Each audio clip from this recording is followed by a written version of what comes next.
What's up, you guys? It's your boy Kel, back again with another video.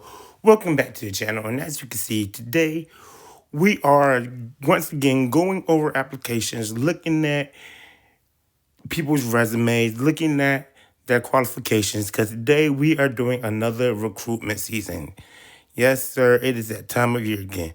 But not only are we doing another recruitment season, we are going to be recruiting some of my favorite characters within the world of comics in regards to a particular group. And if you know me, or if you have seen any of my videos, you would know in which group I am talking about, and that is the Mutants. We are going to be recruiting a group of mutants to make a future X-Men team.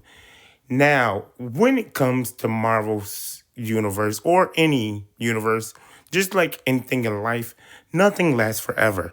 And when you're dealing with superheroes, they're constantly dealing with wars and battles and different things that constantly put them on the line of danger. So you always have to wonder, what happens when these heroes, unfortunately pass? What happens when they're no longer able to stand up for us? Well, in regards to the X-Men, we have a few stories where we've seen this happen in certain events, certain timelines, certain dimensions, where we've seen the X-Men be no more. We've seen the extinction of mutants and such in events such as the Days of the Future Past timeline, where the world is more or less taken over by sentinels. All the mutants have either been killed or rounded up or whatever the case may be. So today we are going to be recruiting our X-Men team and putting ourselves in a position of, what if the X-Men, or at least most of the X-Men, were taken off the grid, wiped off the map, or just taken out of convention. So we are going to be pulling certain characters we think will withstand the test of time in order to continue the dream of carrying on the mission of coexistence between humans and mutants, or, just continue to be a force of good for humanity.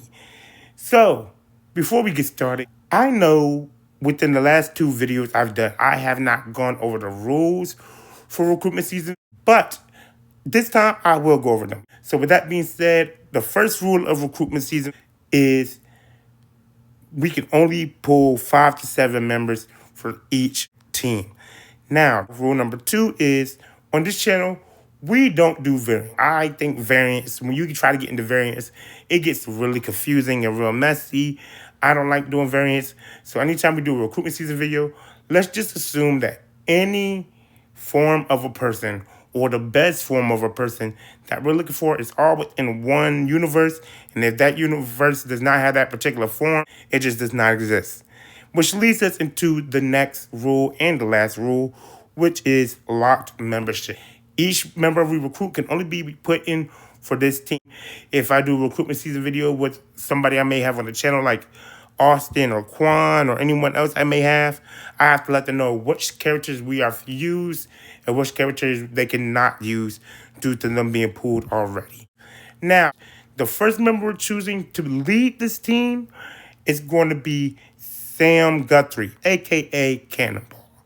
Now, Cannonball is usually known for being on the young X-Men team known as the New Mutants. And I would have saved him for a young X-Men team to be like a trainer or the mentor or whatever.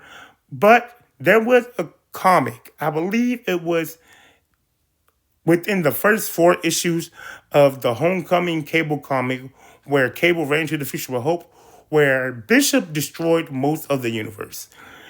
Well, most of the world, and most of the X-Men were dead. However, Cannonball was still alive, still kicking, and that's because, well, we don't know why it was, but to me, in my opinion, it's because he's a great leader. He's very tactical, very meticulous about what he does, and his powers are amazing. When he uses his powers, it puts him in a near invulnerable state. So we're going to choose Sam Guthrie, aka Cannonball. Now, for the second member of our team, who will be our second in command, we're going to choose Anne Marie, better known as Rogue. Now, Rogue is one of my favorite characters, one of everybody's favorite X-Men. And I think if any of the original X-Men were still kicking, I would give it to Rogue for a few reasons. I don't think Rogue will be the only original X-Men still kicking, but I think Rogue will be one of the main ones for a few reasons alone. One, because she was trained by Wolverine. Two, she was raised by Mystique. So you already got two of the toughest people training and raising you, which makes you tough in itself. For her powers to absorb anyone else's power and her being able to absorb more than one power at once, maybe when all things are going to hell or when no other cards are on the table, she uses everybody else's power to become the ultimate weapon and then boom.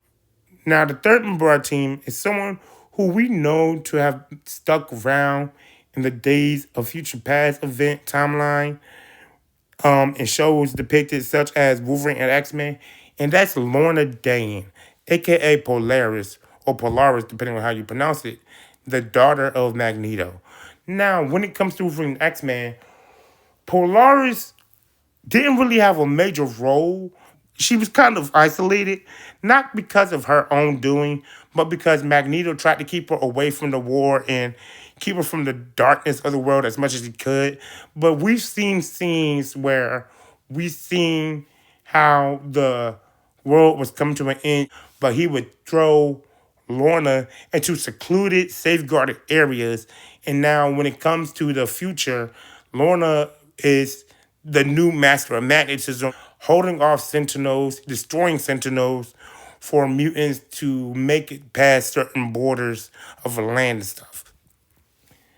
Now, our fourth member is Julian Keller, aka Hellion. Now, Hellion, in the comics, he is one of the Hellions, one of the original young mutants that Emma Frost trained to go up against the new mutants when she was a bad guy. And eventually he became a good guy with her and was a part of the young X-Men, the new X-Men.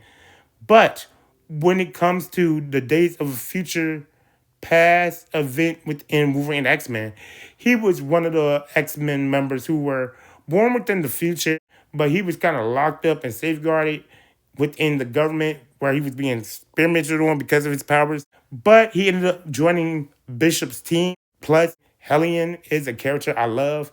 I just didn't know where to put him. I could have put him on the Young Mutant Squad like I could have done with Cannonball. But I feel like when it comes to the Young Mutant Squad, the members I plan on putting up there right now, they're members who I've always taken an interest in, but they haven't had much time to shine. However, members like Cannonball and Hellion have had more time to shine, and they're more prominent and more known than the people I would put in a Young Mutant Squad. So we're going to keep Hellion for our fourth member. Now, for our fifth member, the fifth member we're going to choose, we are going to choose Armor. Hisako something. She has a weird name. It's not a weird last name. It's just a Japanese last name, so I can't really think of it right now. But we're going to choose Armor. And the reason we're choosing Armor is because, again, Armor is another person I could have put on the Young Mutants team, but I feel like she's graduated to the point where she could be an actual X-Men.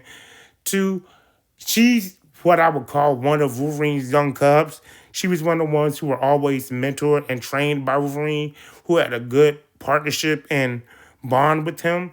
So we're going to put her on the team to not only kind of replace Wolverine and take his spot and like honor his memory. Plus, her powers would make her more likely for one to survive, seeing that she's able to create an exoskeleton armor around herself. So we're going to choose Sasako, aka Armor, for our fifth member. Now, the sixth member of our team hasn't really been on the X-Men team at all. And he's really not seen in Marvel Comics because he's a part of alternative timelines and stuff. However, if you've seen the next Avengers Heroes of Tomorrow movie, you would know who this character is. And the character I'm referring to is Azuri T'Challa, the son of Black Panther and Storm. Now, one, everybody's like, what? The X Men are mostly mutants. While that is true, they are not only mutants. They have had members who were phalanx, humans, and such. And even if that was true, that wouldn't really go for what their dream is. Plus, when it comes to the Days of Future Past thing, I feel like if you're trying to keep the dream going, you should want to have those particular few humans who say, hey, what the government and the Sentinels doing are wrong. So let's have members of human society, protect these mutants and join these mutants and show them that we're not all the same. However, when it comes to Azori, according to Marvel Wiki, the official Marvel Wiki, not Wikipedia, not fandom, Azori is a mutant. He is a mutant with the powers over electricity and lightning, like his mother, and he has cat-like abilities like his father. And the reason I'm putting him up here is because I feel like Azori could be the ambassador for Wakanda and the mutants. While I could have put him on the Young Avengers team like he was in the movies, I'm gonna put him on the X-Men. One, because while Storm and Black Panther were married, Wakanda's always been about mutants. They have Gentle, who they look upon with not that much pleasure. They had the Namor attack. They had the off and ons between Storm and Black Panther.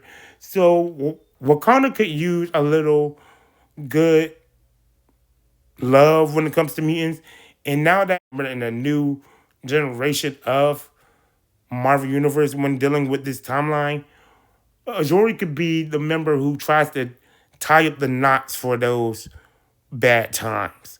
So we're going to put Azori on the team.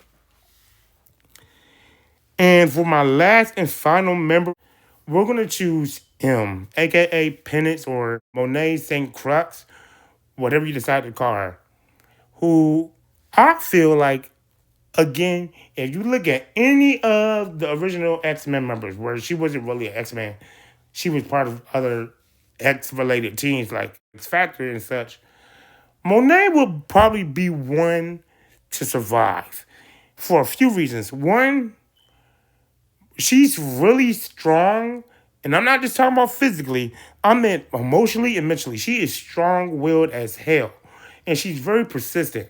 But when it comes to her powers, even though I don't think she's Omega level, you would think that something about her would be, because Monet is one of those ultimate mutants who has many powers. She can fly.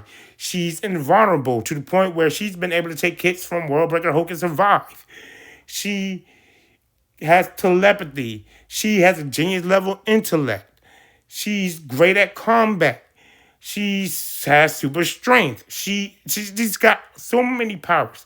But another reason I think she would survive is one of her powers is that she can combine with her siblings into one person. One of her siblings being an Implate, the vampiric mutant. And there's times where I've seen her absorb Implate and kind of use his powers to feed off of other mutants and stuff. So between her personality, her powers, and just her in general, I feel like Monet will survive. So yeah, guys, those are my futuristic X-Men, what I am calling the new X-Men, the X-Men of tomorrow. We have Sam Guthrie, aka Cannonball, Anne Marie, aka Rogue. We have Julian Keller, aka Hellion. We have Lorna Dane, aka Polaris. We have Asako, aka Armor. We have Zori T'Challa, and then we have Monet Say Crux. But yeah, you guys, let me know, what is your favorite futuristic X-Men event? What is your favorite or most polarized event or method where the X-Men have been destroyed? What is your futuristic X-Men team looking like? What is your favorite member of this team that I mentioned? Let me know how you feel about this video. Let me know how you feel about my team in general. Don't forget to like, comment, subscribe, and you guys know what it is. I'll catch you guys later. Deuces.